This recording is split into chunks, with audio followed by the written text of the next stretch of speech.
Ndio maana siku hizi unapoangalia hata vizuri amri za Mungu na sheria za Mungu, yani hazitiliwi maanani kabisa. Unapoangalia habari ya usizini, watu hawajali kabisa. Yani watu siku hizi, nitoe tu mfano, wanaume siku hizi wanapokuwa na wake zao kwenye ndoa, wenyewe wanasema wakitoka nje ya ndoa, yani wakipita na mwanamke mwingine ambaye sio mke wao, wanasema hiyo ni dharura.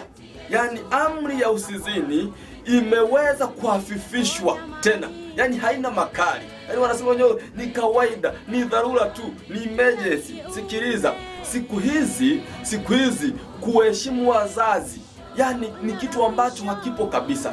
Yani mtoto anapoambiwa na mzazi jambo lolote, anasema mdingi naye, yani anasema kupuuzia, akijua kwamba hakuna shida yote. Watu siku hizi hawaogopi kuvunja amri za Mungu.